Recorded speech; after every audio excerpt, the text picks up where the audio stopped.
Bienvenue. Mon nom est Susan Whittle-Green. Je suis directrice principale à la Banque commerciale de BMO. Donc, je suis directrice de mon équipe des solutions de paiement et de trésorerie commerciale canadienne.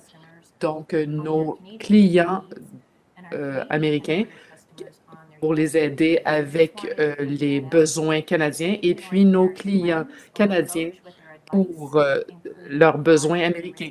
Donc, on voulait juste mentionner cela. Donc, on prend la lentille pour la gestion et la mitigation des risques.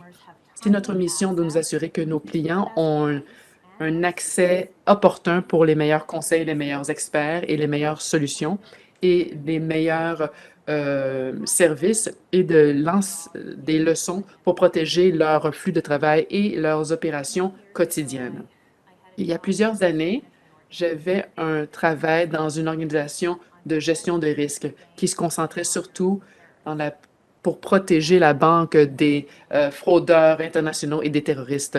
Donc, je travaillais avec les agences de réglementation de près, mais j'étais frustrée par les processus, les contrôles et la documentation, la formation qui augmentaient et les règles euh, qui forçaient le contrôle. Et puis, un des leaders me coachait, disait que les gens qui se comportent mal vont faire de mauvaises choses. Et c'est le monde dans lequel on vit. Notre travail comme professionnel financier, c'est de rendre le travail très difficile d'accomplir leurs mauvaises actions. Et donc, c'était une bonne perspective pour moi. Et voici pourquoi nous sommes rassemblés aujourd'hui. Ensemble, nous pouvons rendre cela très, très difficile pour que les criminels accomplissent ce qu'ils veulent. Donc, on va écouter un expert parlant du risque et à la fin, on va être illuminés sur les actions que devrions prendre d'une manière régulière pour minimiser la fraude, surtout les cyberattaques. Mais on devrait aussi regarder les fraudes traditionnelles et donc les arnaques euh, de draft, comme on dit en anglais, bancaire. Ça arrive de plus en plus. Un client m'a dit il y a qu'est-ce qui se passe lorsqu'on bâtit des murs élevés? Les vilains, les gens mauvais, de mauvaise foi, vont bâtir des échelles plus élevées. Donc, il y a eu beaucoup de brèches d'information durant les années de pandémie. On a travaillé différemment en réponse à la COVID. Donc, ça a créé plusieurs nouveaux risques parce qu'il y a des failles dans le système. Les bonnes nouvelles, c'est que toute personne et n'importe quelle entreprise de toute taille peuvent tirer profit des conseils et des méthodes et des leçons. Donc, je voulais que ça s'appelle de la poche à Wall Street, à Bay Street, pour pour se battre contre la fraude. Mais malheureusement, les invitations avaient déjà été distribuées, donc on ne pouvait pas changer le titre qui est l'événement de la trésorerie de nouvelle génération. C'est réduire votre exposition à la fraude. Donc, Larry Zelvin était chef de l'unité des crimes financiers de BMO, mais travaillait aussi au sein des Forces armées canadiennes. Il a travaillé aussi, ou peut-être américaine, l'interprète n'est pas certaine. Il a travaillé aussi pour les Américains pour la sécurité cyber au Pentagone et la Maison-Blanche. Et son expertise ont vraiment attiré l'attention des banques de premier quart. Les, les plus grandes banques l'ont voilà, est avec nous maintenant. Donc, bienvenue, Larry. Je respecte aussi qu'il a un rêve de protéger BMO, une grosse tâche de protéger BMO et ses clients de, de très nombreuses attaques. Mais il n'a jamais peur de se retrousser les manches pour faire partie de notre équipe. Donc, lorsqu'un client est victime de fraude, il agit rapidement. Et j'apprécie beaucoup le ton qu'il a exprimé en aval. Donc, qui ont résulté dans les meilleurs résultats possibles dans beaucoup de situations clients. Donc, je vais planifier de poser les questions de vous, les participants, à Larry lorsque ce sera le temps. Donc, on aimerait, voyez que nous avons une boîte chat en direct. Donc, s'il vous plaît, tapez-y vos questions. Et Larry est dans son bureau de travail qui semble très professionnel pour pouvoir nous répondre. Donc, si vos questions, on ne peut pas y répondre, donc envoyez-moi un courriel et on va pouvoir y répondre. Donc, Larry, je te cède la parole et puis on veut entendre tes témoignages et tes récits pour qu'on puisse trouver la gestion du risque palpitante. Merci beaucoup pour ces présentations et merci pour le temps qu'on passe ensemble. Croyez-le ou non, ce n'est pas euh, ce c'est un bureau qui n'est pas de Microsoft, mais c'est le département de BMO, l'unité des crimes financiers. Donc, je suis celle aux États-Unis, mais nous avons un bureau qui est encore plus gros, mais qui avec des meilleures capacités à Toronto dans nos bureaux corporatifs à One Canadian Place. Et on en a un autre bureau à Singapour. Donc, on a beaucoup de méthodes et de technologies pour protéger nos banques, nos clients, nos partenaires contre d'innombrables menaces. Avec cela à l'esprit, ce que je voudrais faire cet après-midi, c'est ce qui suit. Je vais, je vais vous donner un survol de qui sont ces menaces, qu'est-ce qu'ils font, pourquoi ils le font et comment ils le font. Je voulais parler aussi de, de récits qui seraient intéressants, je l'espère, mais qui sont tous vrais. Toutes vraies.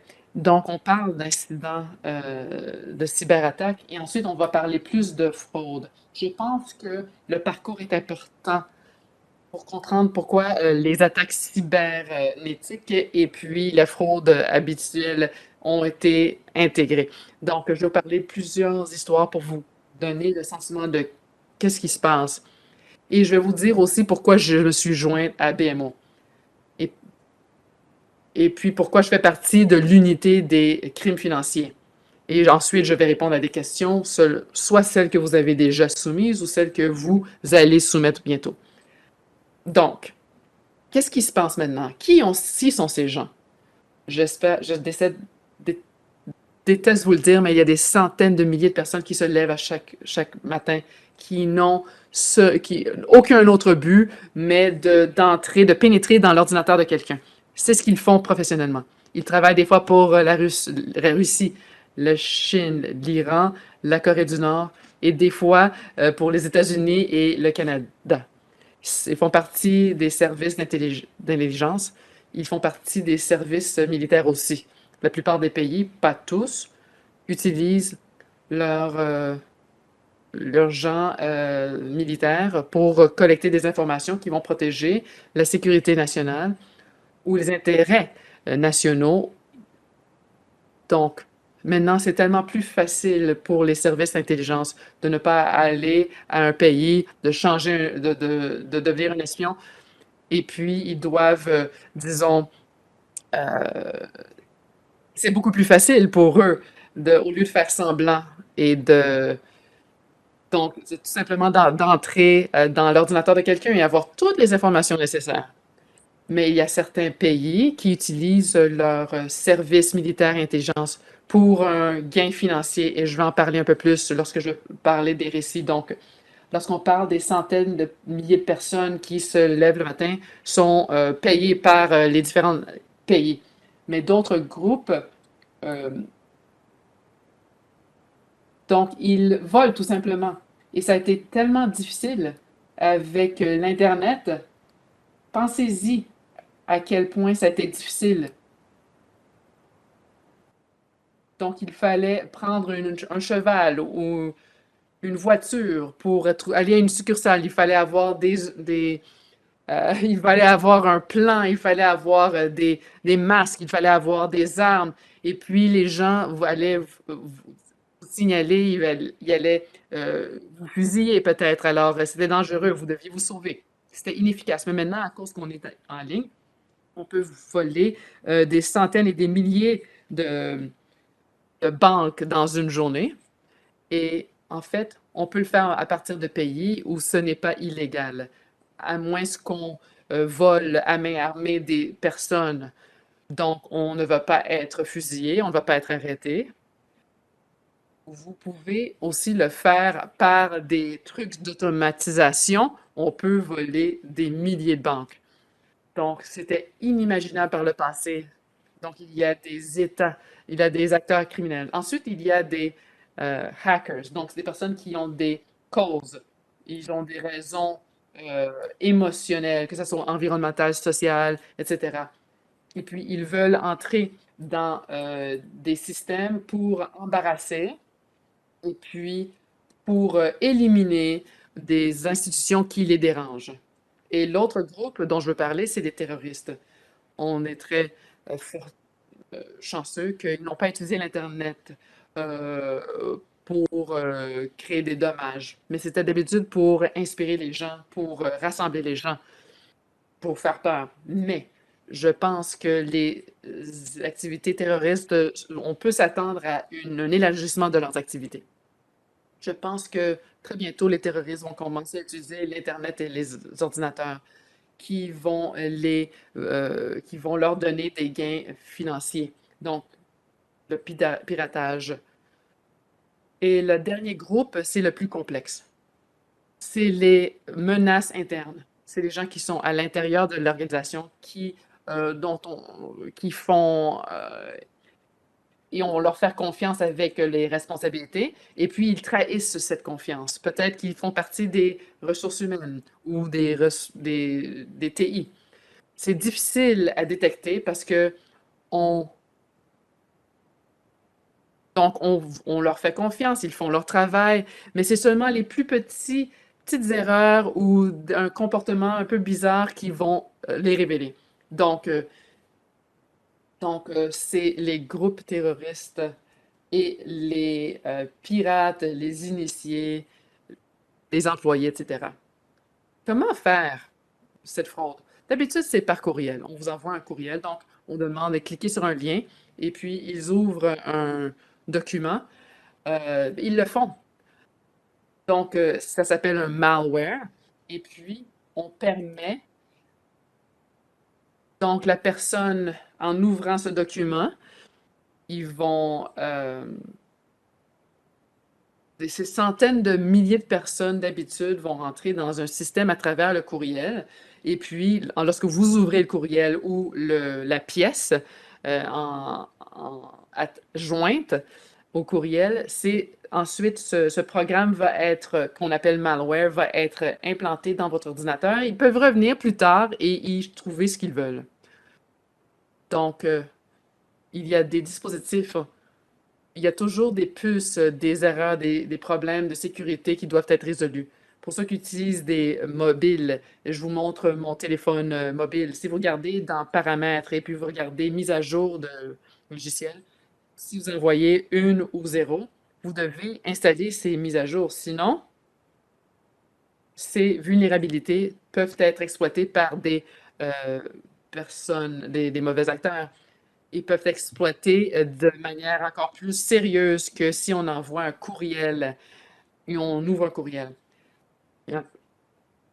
Enfin, il y a certains sites web qui sont utilisés assez fréquemment. Si on va à un site,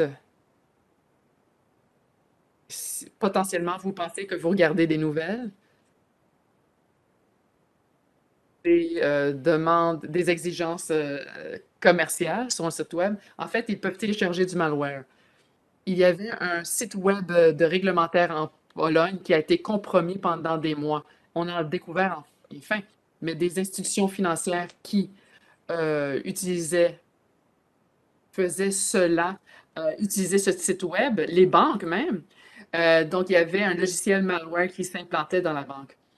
Donc, c'est un vecteur pour entrer. Et puis, ces personnes pouvaient manipuler les ordinateurs et obtenir ce qu'ils voulaient. Donc, il y a plusieurs façons de procéder, mais je vais commencer avec mes récits. Quels sont les impacts l'impact de centaines de milliers de personnes qui utilisent les courriels, les vulnérabilités et les faiblesses des sites web, ou les sites web, pardon. Donc, c'est quoi les résultats potentiels? Donc, si on commence notre histoire qui commence en 2012, je travaillais au département de Homeland Security américain. Donc, je dirigeais l'un des centres, des 3 centres de cybersécurité. Mes homologues étaient au FBI et l'autre à NSA. Et nos trois, on constituait la façon que le gouvernement américain combattait cette fraude cybernétique. Donc, le FBI faisait la contre-intelligence et puis les contre-attaques et puis le respect des droits aussi. Moi, j'étais à Washington, D.C. et puis on m'a demandé de revenir en Virginie. Dans mon centre, il y avait beaucoup d'activités. AT&T et Verizon, c'était des fournisseurs de services Internet. Il y avait énormément de trafic, plus que jamais. Donc, il y avait une tempête cybernétique. Lorsque mon équipe commençait à regarder ce qu'ils voyaient, et c'était apparent que AT&T et Verizon avaient mentionné cela, et maintenant les banques disaient que leurs sites web qui font face au public, avaient ralenti. JP Morgan Chase, la Banque d'America, Citigroup, parmi d'autres. C'était le début de 7 à 8 mois d'activité cyber contre les établissements financiers, surtout aux États-Unis, mais pas exclusivement aux États-Unis. C'était une attaque intéressante. Dimanche ou lundi, qui était l'acteur, le mauvais acteur, Hassam, il y avait une vidéo sur YouTube qui insultait le prophète Mohammed. Il demandait que cette vidéo YouTube soit retirée. La façon qu'il voulait le faire, c'est de mettre de la pression sur les établissements financiers et pour mettre de la pression sur YouTube. Donc, dimanche ou lundi, ces combattants Hassan, ils ont frappé JP Morgan Chase mardi et Bank of America mercredi et Wells Fargo jeudi. Mardi, on rentre au travail, le marché ouvre, on commence à avoir un trafic augmenté, trafic sur le site web. Ça veut dire que des gens qui ont pris des ordinateurs, ils l'ont utilisé pour accéder au site web de la banque. Donc, par exemple, d'habitude, il y a 300 000 demandes d'habitude sur un site web. S'il y a 900 000 demandes, c'est un problème. C'est ce qui se passait. Donc, il y avait des ordinateurs qui étaient utilisés partout dans le monde pour le faire. Ils commençaient à faillir. Il y avait beaucoup de défaillances parce que, euh, d'une perspective de défense, on voyait le trafic élevé. Et puis, à l'heure du midi était le plus haut. Puis, à 4 heures, on pouvait aller à la maison parce que ça réduisait. Donc, c'était bien pour nous. Mais il y avait beaucoup, mais ça devenait beaucoup plus sophistiqué parce que les banques se défendaient. Ces combattants, Hassan, changeaient de tactique 3 à 4 fois par jour. Donc, ils utilisaient le piratage. La banque se corrigeait. Ensuite, ils changeaient leur tactique. La banque se corrigeait. Ils changeaient une tactique. Donc, c'est ce qui se faisait constamment. Donc, il y a quelques années, le gouvernement américain disait que Garon était derrière ces attaques et qu'ils ont peut-être utilisé pour combattre les Américains en utilisant les cyberattaques pour démanteler le gouvernement. Donc, c'était le début pour le secteur financier et leur désir d'embaucher des gens comme moi qui travaillent au sein des forces militaires et puis euh, qui ont ces connaissances. Mais comment est-ce qu'on va défendre notre pays de gens qui attaquent nos institutions financières? En 2014, novembre, son ami avait une comédie publiée, difficile film, ou bien un pays fictif qui ressemblait au, en Corée du Nord, et puis le chef du pays qui ressemblait beaucoup au chef d'État de la Corée du Nord. Mais c'était une grande offense pour les Coréens du Nord. Pendant certaines semaines, on dit à Sony de ne pas euh, euh, faire publier leur film. Mais en novembre 2014, Sony Motion Pictures sont rentrés au bureau et tous leurs ordinateurs sont euh, verrouillés. Donc, ils n'ont accès à rien. Puis on leur dit que les ordinateurs sont verrouillés et ils n'auront plus accès à leurs ordinateurs. Les gens sont nés, la seule façon de communiquer, c'est en utilisant des dispositifs personnels et utilisant leur courriel personnel parce que les ordinateurs de Sony et les centres de données ont été effacés complètement en utilisant le malware destructif. Dans quelques mois plus tard, les gens de la Corée du Nord ont donné des scripts et des informations médicales sur les employés. Et puis, ils ont pris des films qui n'ont pas encore été diffusés. Donc, le PDG de Sony, elle était congédiée parce qu'il y avait des courriels qu'elle ne voulait jamais publier, sont devenus publics, et puis sa crédibilité comme leader au sein de l'industrie était corrompue et elle ne pouvait plus servir comme chef de Sony Motion Pictures. Je vous raconte cette histoire parce qu'on doit être vraiment attention lorsqu'on envoie quelque chose dans un courriel, dans un texte, parce que cela peut être utilisé contre vous dans une journée d'attaque cybernétique. Donc, un autre domaine où on est habitué d'être manipulé en montrant des photos de même. Donc, s'il y a des photos de vous aussi, des vidéos aussi, il faut faire attention. Il n'y a pas de pays qui était plus attaqué que l'Ukraine. C'est parce qu'il y a tellement de tensions entre eux et la Russie. En septembre 2015, trois des centrales de génération, il y avait une souris qui se montrait à l'écran puis qui démontrait que la distribution de l'électricité s'était éteinte. Il se rendait compte qu'il n'avait pas le contrôle. 230 000 230 000 de leurs clients euh, n'avaient pas d'électricité pendant 6 heures. J'ai déjà visité l'Ukraine et même en été, il fait froid. C'est un problème humanitaire. Donc, donc, les ascenseurs ne fonctionnent pas, on ne peut pas chauffer la maison. Donc, il y a des impacts sur la société qui peuvent être assez dangereux.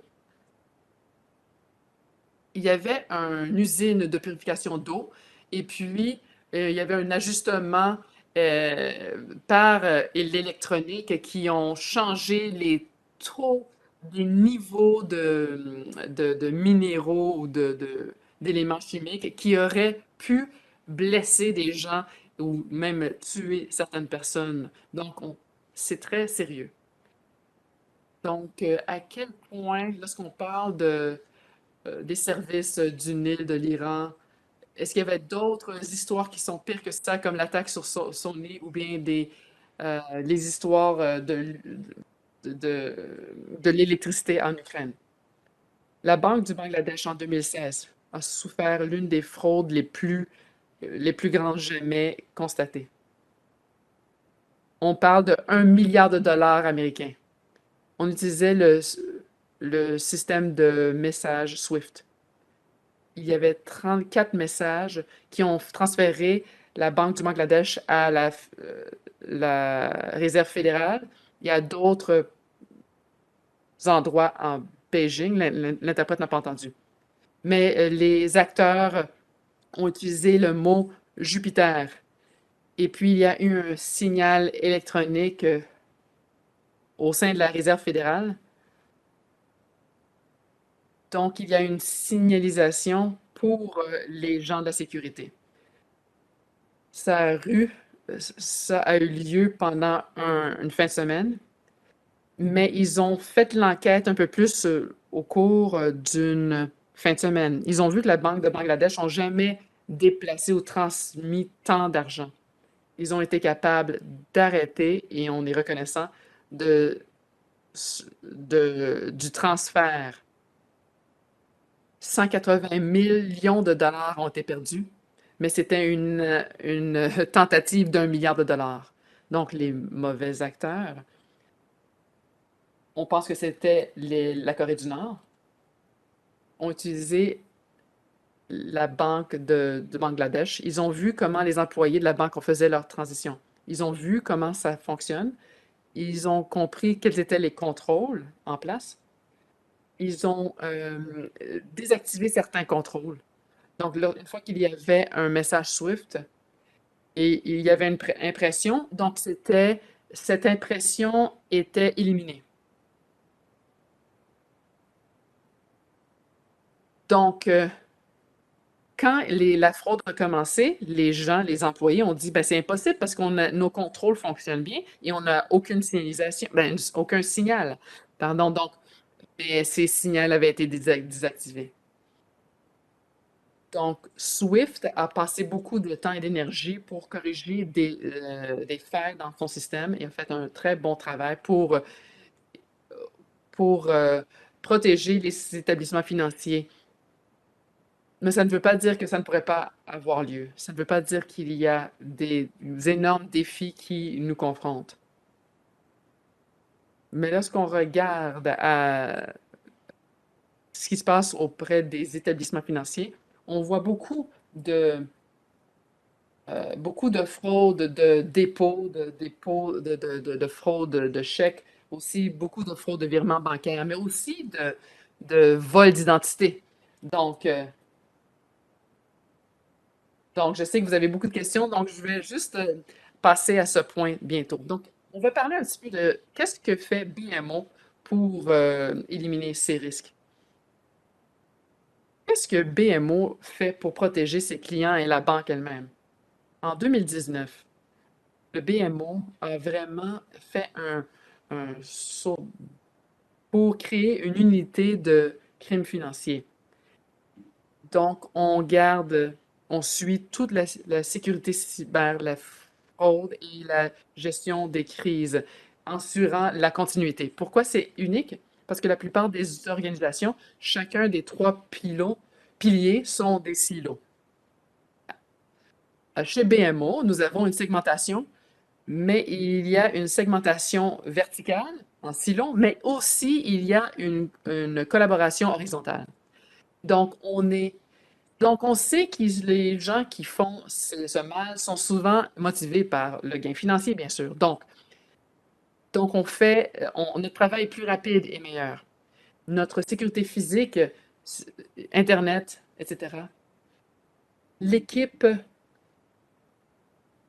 donc l'équipe de sécurité physique peut travailler avec l'équipe de cybersécurité et l'équipe des fraudes. C'est beaucoup plus souple et beaucoup plus rapide. Donc, il y a beaucoup de bons résultats lorsqu'on a détecté des fraudes ou des potentiels de fraude. Et on peut en fait même éviter la fraude.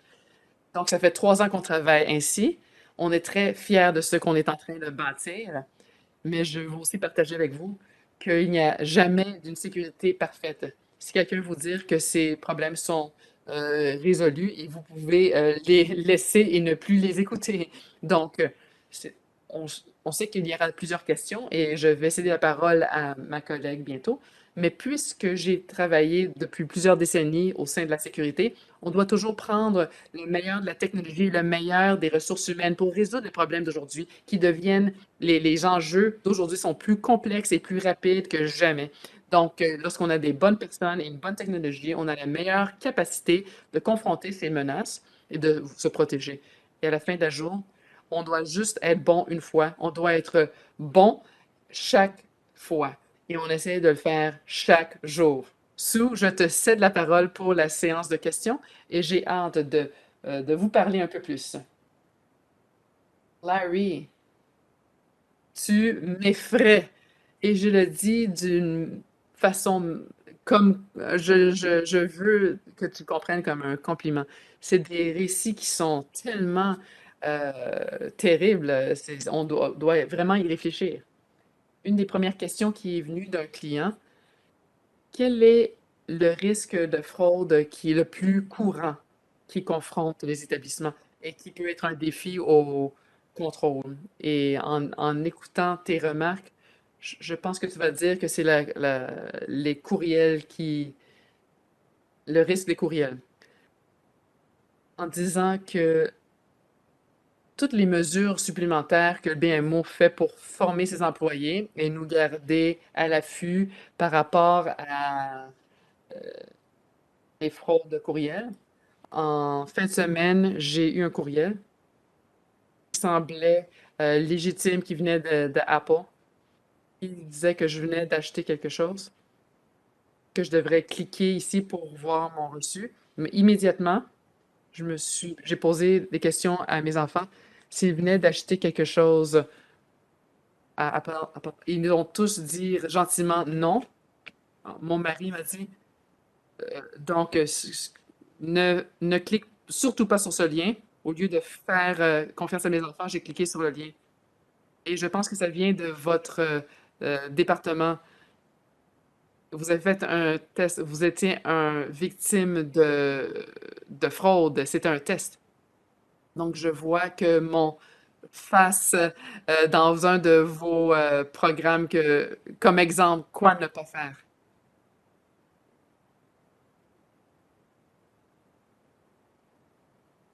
Donc, j'aimerais bien avoir plus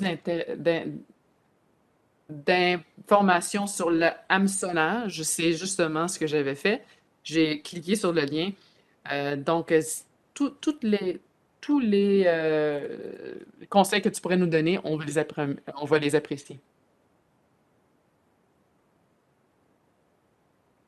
Donc, le FBI américain, on dit que c'était 1,8 milliard de dollars. Ça représente le crime aux États-Unis seulement. Le crime Internet au monde, c'était 4 milliards de dollars. En fait, l'interprète s'excuse. Le 4 milliards est la totalité de la fraude, mais 1,8, c'est seulement pour ce qui est commercial. Donc, les chiffres augmentent. Lorsque je parle des mauvais acteurs, et on parle des centaines de milliers de, données, de personnes, c'est vraiment intéressant financièrement pour eux. Donc, ils sont très bien financés. Ils sont même unis. Donc, ils ont la difficulté à faire blanchir l'argent.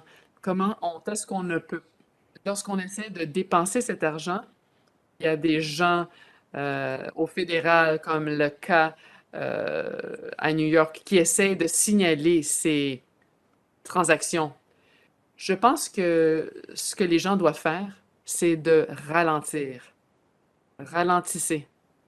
C'est l'ancien adage. Si ça ne semble pas bon, c'est probablement pas bon. Donc, les gens doivent se poser des questions. Ils doivent communiquer avec leur direction et leur équipe de sécurité. Ils doivent avoir des conversations avec leurs établissements financiers. Ils doivent dire, hey, vous savez, on doit regarder cela de plus près. Un des plus grands défis que nous avons au sein de la sécurité, c'est que maintenant, les entreprises veulent travailler plus rapidement et, et veulent être comme en direct. C'est une bonne chose, mais ça crée des risques. Lorsqu'il y a des problèmes de sécurité, il n'y a pas de temps pour réagir. Ceci étant dit, si vous pouvez trouver une compromission des courriels dans les premières 24 heures, dans mon expérience, dans la plupart des cas, on peut reprendre cet argent. Lorsqu'on dépasse le 24 heures, et c'est jusqu'à 72 heures, la probabilité de retrouver l'argent est vraiment petite. Si vous demandez à votre établissement financier de dire quelque chose et c'était une directive légitime et on vous a dit de ne pas le faire, et puis il y a tellement de cas où ça arrive, et vous dites non, non, ça marche, ça marche, ça marche, et puis on vous envoie l'argent, et puis ensuite vous dites que c'est frauduleux et vous devez reprendre l'argent, on ne peut pas le faire. Donc, mon conseil le plus important, c'est que si ça semble louche, c'est louche. Donc, arrêtez-vous pendant quelques moments, demandez à des bonnes personnes ressources des conseils et puis vérifiez le tout. Oui, merci pour tes conseils. Je veux juste ajouter que ce qu'on essaie de rappeler aux clients,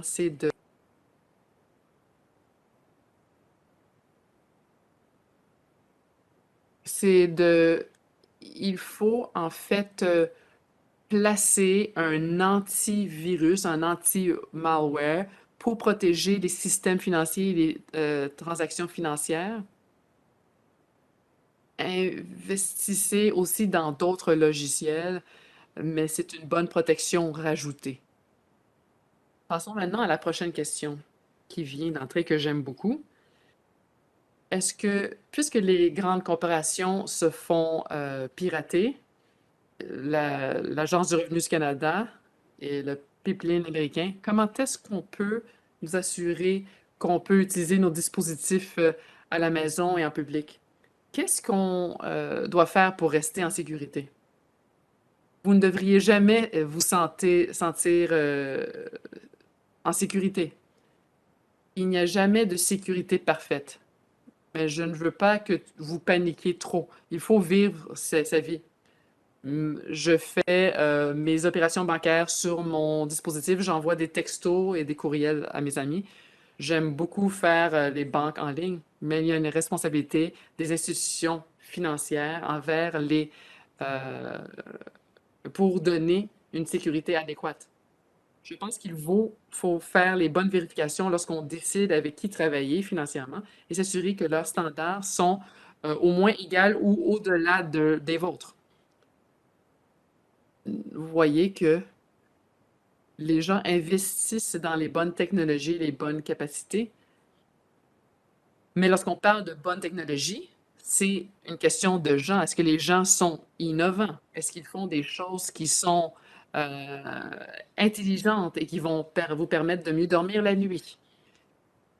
Donc, dans tellement de cas, je vais vous donner un autre exemple, si je peux. Il y a quelques mois, il y a une compagnie qui s'appelait Soralinx. Bientôt, tout le monde a entendu parler de Soralinx. Pourquoi? Parce que c'était une petite entreprise de technologie au Texas qui est utilisée comme vecteur pour infecter des milliers d'entreprises. SolarWinds n'avait pas un bon programme de sécurité cybernétique, mais il y avait beaucoup de choses que SolarWinds aurait dû faire de mieux, mais les entreprises auraient dû faire leur vérification par rapport à ce fournisseur. Et dans certains cas, c'est mieux de... Donc, il faut poser les questions difficiles. Si vous n'aimez pas les réponses, vous devez responsabiliser tout le monde. D'une perspective personnelle, je pense qu'il y a quelques points à soulever.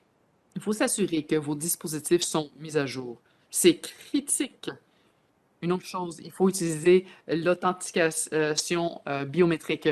Beaucoup des arnaques qu'on voit, c'est que les gens utilisent des mots de passe qui sont trop faciles à deviner. Vous entendez souvent dire changez votre mot de passe, changez votre mot de passe par des gens comme moi. Utilisez les biométriques,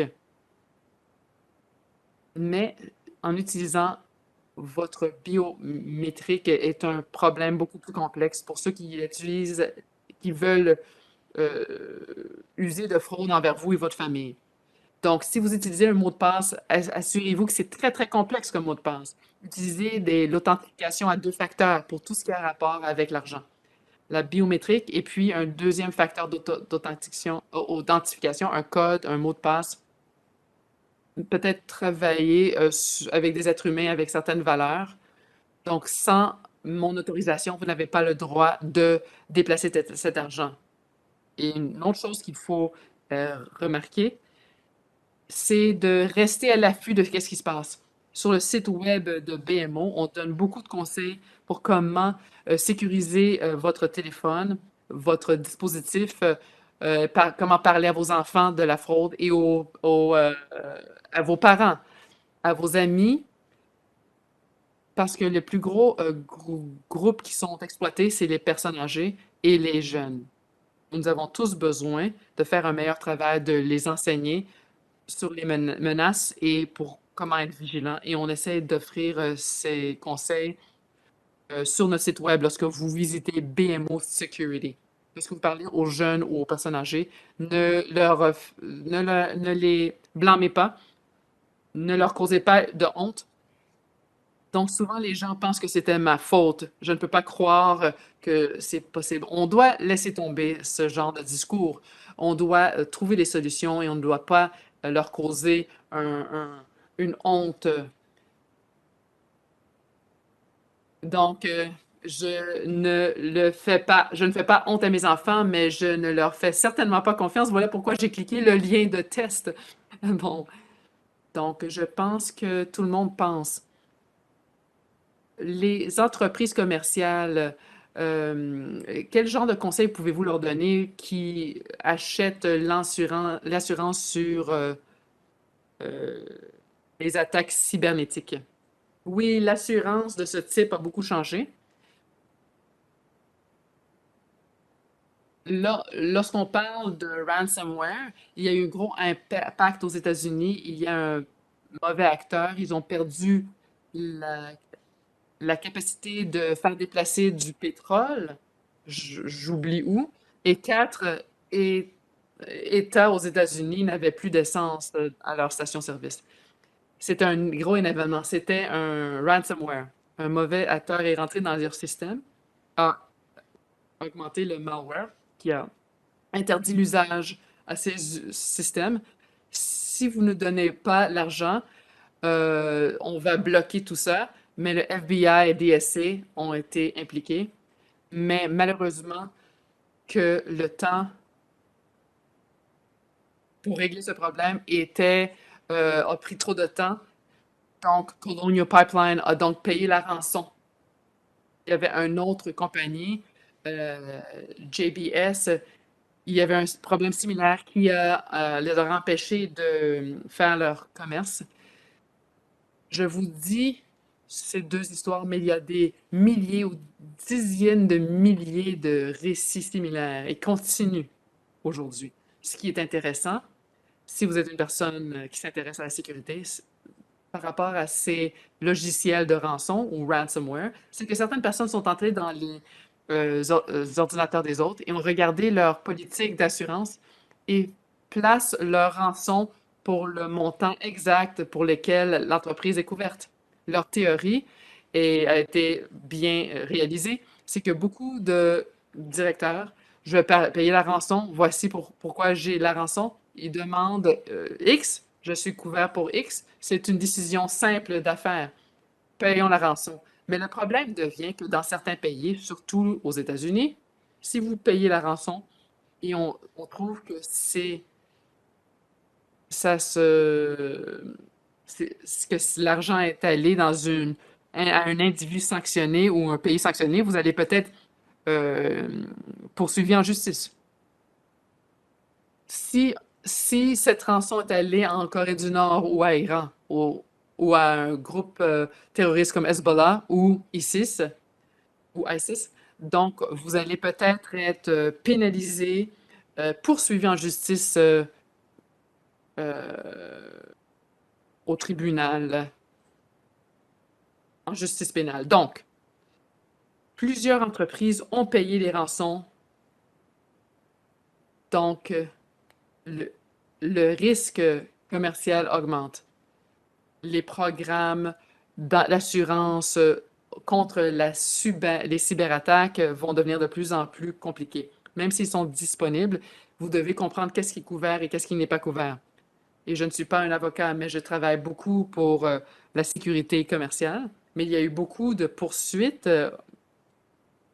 où les assurances et les entreprises disent que hey, cela a dû être couvert et puis les assurances disent que cela n'est pas couvert. Et puis, il faut s'assurer de tout ça. Certains produits vous demandent d'utiliser des répondeurs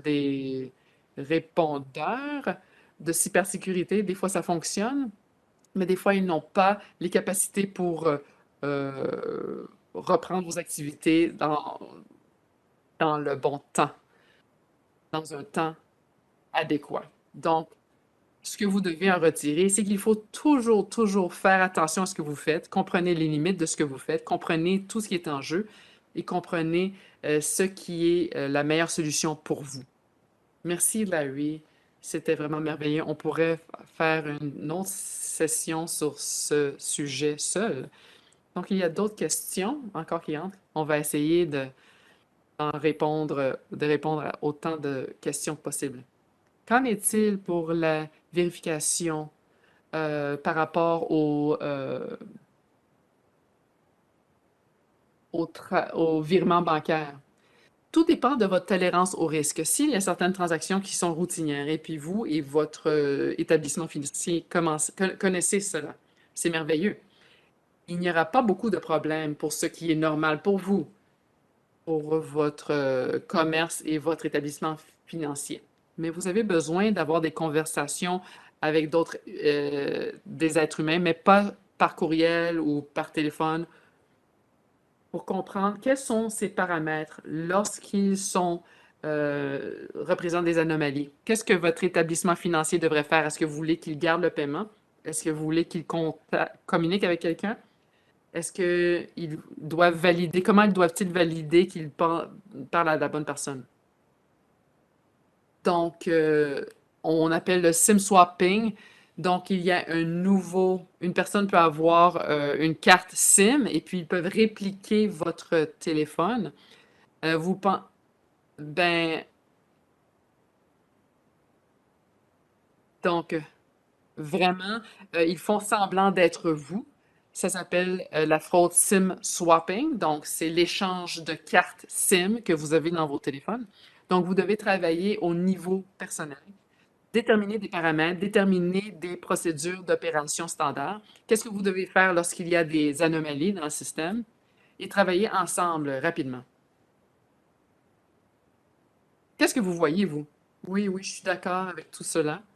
Et c'est quelque chose que vous avez dit plus tôt comme philosophie pour le ralentissement. Le diable est dans les détails.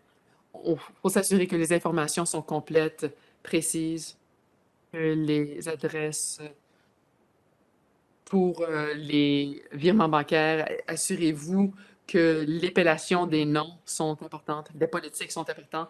Il faut différents tiers pour les approbations. Si le montant est plus élevé, il faut plus d'approbations. On sait que les seuils vont varier basés sur la tolérance au risque et puis les ressources au sein de votre département. Je comprends. Établissez des montants qui signalent quelque chose. Par exemple, les paiements de 10 000 et plus vont être mentionnés, vont le signaler. Mes collègues aussi parlent des meilleures pratiques. Regardez vos rapports financiers. C'est vraiment important au Canada parce qu'on n'a pas l'avantage ici. Aux États-Unis, on peut faire un, un verrouillage de transactions débit mais ici, on ne peut pas le faire. Donc, il faut vérifier ces rapports. Peut-être d'établir des nouveaux types de paiements pour plus de protection contre la fraude. Voici ma façon de voir la chose. D'autres questions maintenant?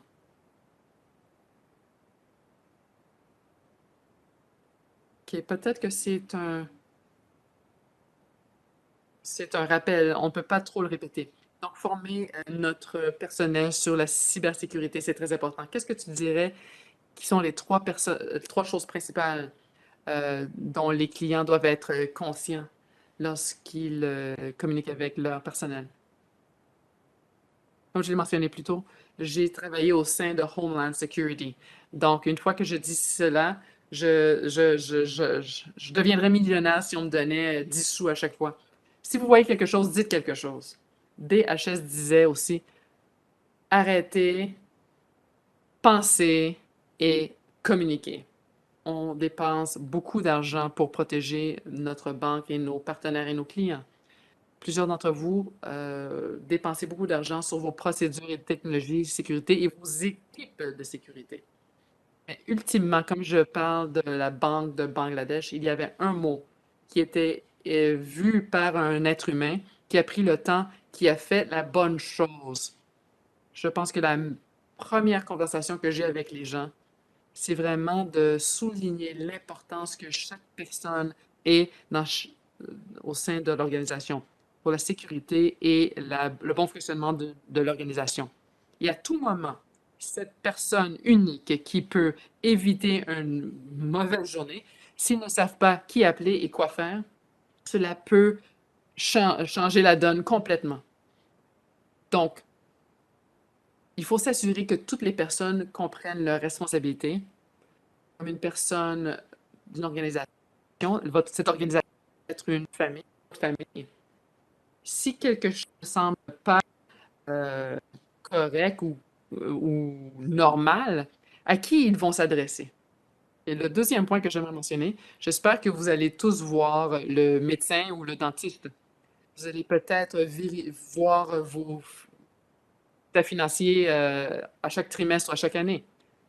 Mais c'est quand la dernière fois que vous avez demandé à une autre organisation de vérifier vos crédits pour la fraude?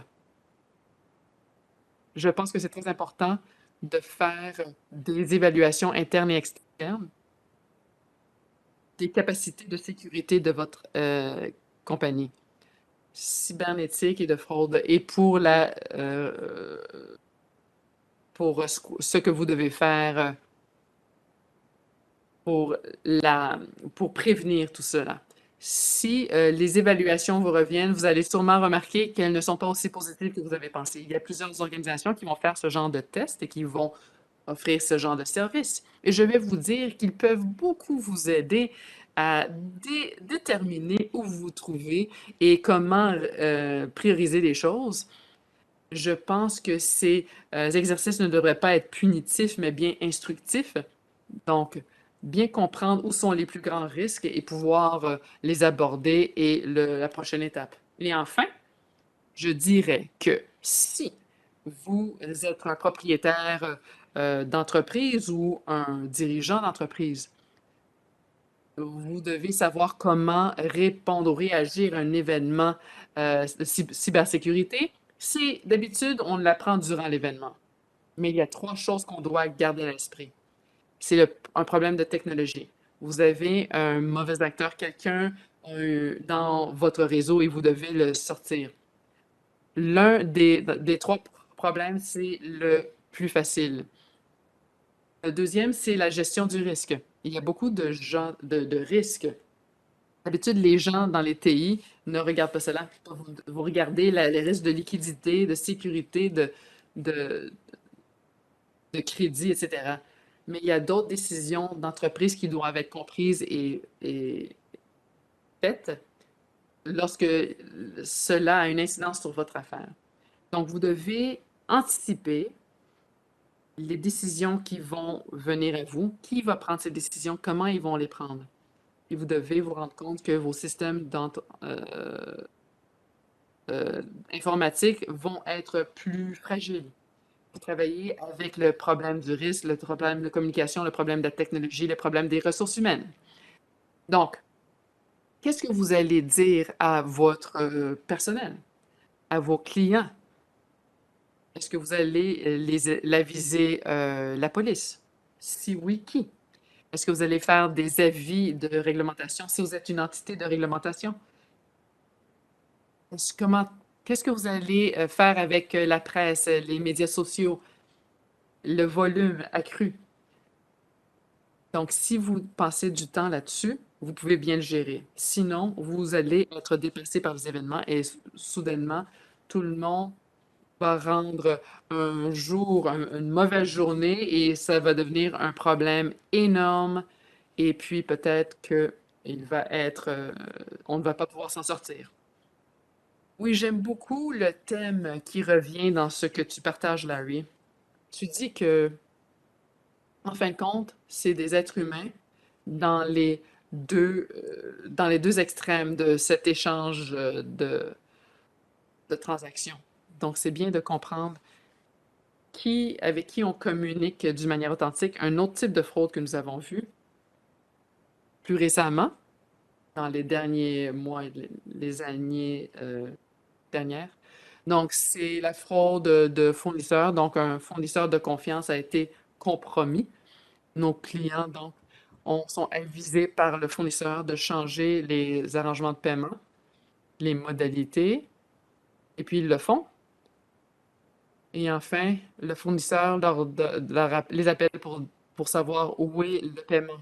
C'est un autre exemple.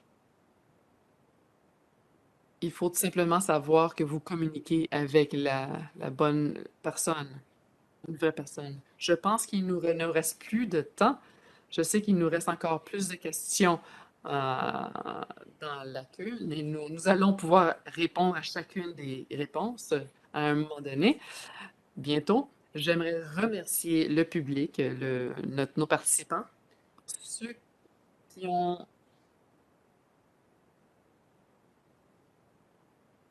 Donc, pour ceux qui n'ont pas écrit leur nom complet dans leur inscription à ce séminaire, vous allez devoir peut-être communiquer avec nous à partir de votre courriel BMO pour avoir des réponses à vos questions.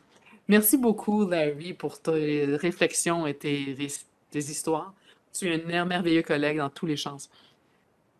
J'ai regardé la page de BMO de cybersécurité. Donc, ça dit que 95% des événements de cyberattaques sont causés par les erreurs humaines. Donc, selon les recherches, la plupart d'entre nous vont être hameçonnés. Donc, Larry a partagé beaucoup de choses avec nous aujourd'hui pour se protéger et protéger les compagnies. Il y a beaucoup de meilleures pratiques que votre banquier pourrait communiquer avec vous très rapidement. J'espère que vous avez trouvé cette séance très valable. On apprécie votre attention.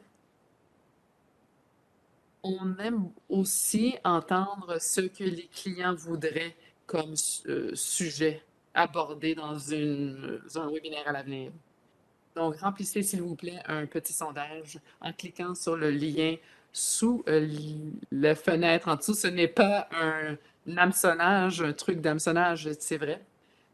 Ceux qui veulent des crédits de certification, donc cliquez pour obtenir la confirmation les documents de confirmation de votre présence. Nous allons quand même vous envoyer l'enregistrement de cela pour le partager avec vos collègues et vos amis. Au nom de BMO, merci pour votre temps aujourd'hui et restez en sécurité. Au revoir.